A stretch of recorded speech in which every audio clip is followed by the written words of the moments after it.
بسم اللہ الرحمن الرحیم۔ السلام علیکم ناظرین میں اپنی بات شروع کرنے سے پہلے یہاں پر ٹالسٹائی کا ایک انتہائی خوبصورت کال آپ سے شیئر کروں گا، جس میں انہوں نے ایک بہت ہی خوبصورت اور انتہائی انٹلیکچوئل وے میں ایک بات کی تھی۔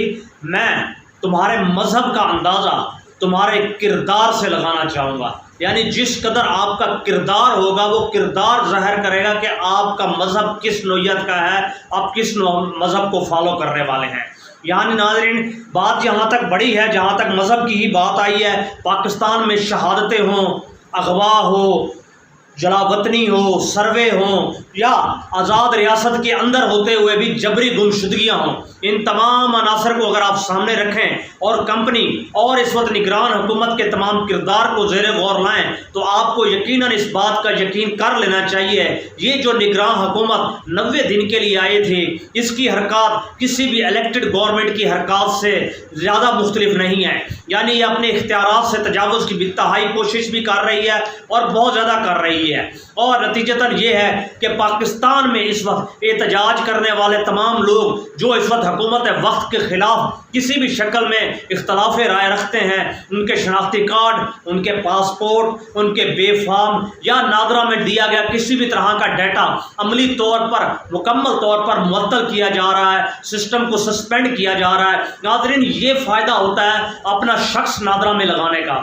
ناظرین، اس وقت جو جنرل صاحب نادرہ کے چیئرمین بیٹھے ہیں، آنے والے دنوں میں انہیں یہ ٹاسک دے دیا گیا ہے کہ ووٹ کی شکل پی ٹی آئی کی صورت میں اگر بھی ایک طرف ہو بھی جائے تو بھی اس صورت میں آپ نے یہ کرنا ہے کہ تمام ووٹوں کو نادرہ کی لسٹ سے مائنس قرار دے دینا ہے۔ ناظرین، یہ دغا بازی تو یقینی طور پر جو ہوگی، مگر اس کے ساتھ ساتھ مجموعی طور پر ملک کے اندر سوئی ہوئی قوم کی حالت اس فکرے کی سی ہے جہاں مردانہ اشتہارات کے اس وقت سروے اس وقت دیواروں میں تو لکھے ہوئے ہوتے ہیں، مگر کیا کہنا ایسے مردوں کی مردانگی کا۔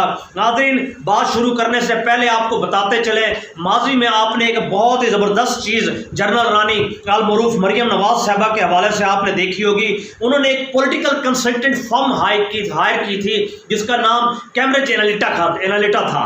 ناظرین، یہ فرم $20 ملین کے عوض لی گئی تھی، جس کا مقصد پاکستان کے تمام اداروں کو ڈی فیم کرنا تھا۔ ناظرین، اسی طرز پر ابھی جنرل رانی نے ایک اور اسرائیلی فرم ہائر کر لی ہے۔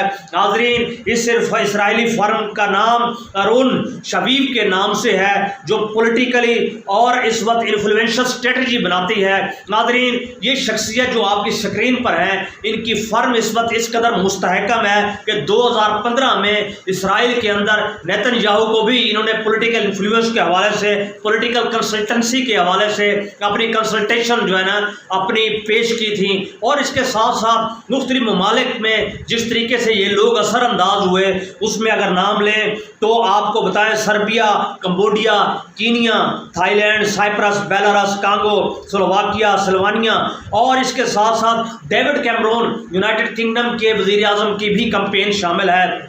ناظرین، یہ جو ہے شفیف اسٹریٹجی اور کمپینز جو ہے، اس کا بیسیکلی مقصد کیا ہوتا ہے کہ تمام تر انتخابی نتائج کو اور انتخابی صورتحال کو اپنی فیور میں لانا۔ اس سلسلے میں جنرل رانی صاحبہ نے ابتدائی طور پر $20 ملین بطور ایڈوانس اس فرم کو دیا جا چکا ہے، جبکہ باقی ماندہ $20 ملین یہ کل ملا کر $40 ملین کے قریب ٹوٹل رقم جائے گی، یعنی ان کو دیا جانا ہے۔ اب ان کا کام پاکستان میں پی ٹی آئی ہو یا دیگر تنظیمیں ہوں یا ادارے ہوں، ان تمام کے تمام لوگوں کو ڈی فیم کرنا ہے اور اپنے حق میں تائید لانی ہے۔ سوشل میڈیا اور تمام تر میڈیا اور انٹرنیشنل میڈیا پر اپنے موقف کے حوالے سے اثر انداز ہونا ہے۔ وہی بات جو آپریشن رجیم چینج کی ہم گزشتہ کئی دنوں سے آپ کی خدمت میں پیش کر رہے ہیں، یہ اسی کا ایک شاخسانہ ہے، یعنی اسرائیلی فرم کا ہائر کرنا۔ اور اس کے ساتھ ساتھ آپ کو بتاتے چلیں، سونے پہ سہاگا تو یہ ہے، اب اس صورتحال میں ہنا پرویز بٹ گزشتہ 3 دنوں سے لاپتہ ہیں۔ اب وہ یقیناً اپنی خاموشی توڑیں گی، نامعلوم اس وقت وہ کس مقام پر ہیں، تاحال ان کی طرف سے مکمل طور پر خاموشی ہے۔ اس کی وجہ ہم یہ بتاتے چلیں، نون لیگ کی اسپوکس پرسن تو وہی ایک شخصیت ہے۔ ناظرین، یہ بات یہاں پر بھی نہیں رک رہی، بلکہ اس کے ساتھ ساتھ اگر دیکھیں اب فیئر فیکس ایک کاؤنٹی ہے، اس وقت آپ کی اسکرین پر چیز آ رہی ہے، یہ اسرائیلی نژاد لوگوں نے اس وقت امریکہ کے اندر بنائی ہوئی ہے کاؤنٹی، جس کی روح سے 3 مختلف قسم کی انویسٹمنٹ ہیں۔ بیسیکلی یہ انویسٹمنٹ فرم ہے ناظرین جو امریکہ میں ایگزسٹ کرتی ہے، جس میں سائبر سیکیورٹی بھی ہے اور دیگر ریئل اسٹیٹ ہے، آئی ٹی سیکٹر ہے، اور آئی ٹی سیکٹر میں بڑی واسٹ فیلڈ ہے جس کے اندر انویسٹمنٹ ہے، اور مختلف شکلوں میں یہ انویسٹمنٹ کمپنی ہے جو اپنے آپ کے پیسے کو کسی موضوع جگہ پر انویسٹ کرتی ہے۔ یہاں پر بھی جنرل رانی نے اپنے ملینز آف ڈالر جو ہے اس کمپنی کے ساتھ انویسٹ کیے ہیں تاکہ بہتر منافع آ سکے۔ کجا تو پاکستان میں یہ صورتحال اور کیفیت ہوتی ہے کہ ملک ڈوب رہا ہوتا ہے، برباد ہو رہا ہوتا ہے۔ آپ آج ان خبروں پر ذہن میں دور دوڑائیے، جناب کیفیت یہ تھی کہ پاکستان میں سیلاب زدگان کے حوالے سے 9 ارب روپے سے زیادہ کا فنڈ امریکہ کی طرف سے ایشو کیا گیا، جو کہ جنرل رانی صاحبہ مکمل طور پر ہڑپ کر گئے، کیونکہ چوری کرنا، دغا کرنا، فریب کرنا ان کے ڈی این اے میں شامل ہے۔ اب اس ڈی این اے میں جہاں جہاں انہوں نے شام کے اندر فنڈنگ کی، اس کے ساتھ ساتھ یہ شاخسانے بھی سامنے آ رہے ہیں کہ اسرائیلیز کے ساتھ بزنس ٹرمز اور بزنس معاہدوں کو آگے بڑھایا جا رہا ہے۔ کچھ لوگوں کا یہ بھی کہنا ہے کہ اگر بزنس کر بھی لیا تو کیا برا کیا، ہم بھی یہی بات کرتے ہیں، بزنس کر لیا تو کیا برا کیا، مگر افسوس تو یہ ہے کہ پاکستان کے پھر عوام سے کھلواڑ تو مت کریں، لیکن دیکھیں گے یہ کھلواڑ کی شکل 21 اکتوبر کو کس شکل میں بیٹھتی ہے۔ تاحال تا خبر آنے تک یہ ہے کہ نواز شریف صاحب مکمل غیر مطمئن ہے، کیونکہ سانپ کا ڈسا دودھ چھاچھ بھی پھونک پھونک کر پیتا ہے۔ ناظرین عمران خان کے حوالے سے ان کو ایک نئی آفر کروائی گئی ہے، اگر آپ 5 برس کے لیے سعودی عرب جانا چاہیں تو سعودی عرب گارنٹی دیتا ہے، ہمارے تمام گارنٹرز گارنٹی دیتے ہیں، اس کے بعد بھی گورنمنٹ آپ کو پلیٹ میں رکھ کر پیش کی جائے گی۔ اور اس کے ساتھ ساتھ چونکہ ہم بات کریں گے عمران خان صاحب کی شادی کی، جو جمائمہ سے شادی ہوئی تھی وہ روتھ چائلڈ فیملی انتہائی مضبوط فیملی ہے۔ ناظرین اس حوالے سے بھی ان کے صاحبزادوں کے حوالے سے وہاں پر کوشش کی جا رہی ہے گفتگو کرنے کی، بات کو آگے بڑھانے کی۔ اس کا مقصد یہ ہے کسی نہ کسی طریقے سے عمران خان کو مولڈ یا فولڈ کیا جا سکے۔ لیکن ہم آپ کو ایک بات بتاتے چلیں، بات کچھ بھی ہو جائے، صورتحال کہیں بھی ہو، مائنس عمران خان ناممکن ہے، کسی بھی صورت میں مائنس کرنا ممکن نہیں رہتا۔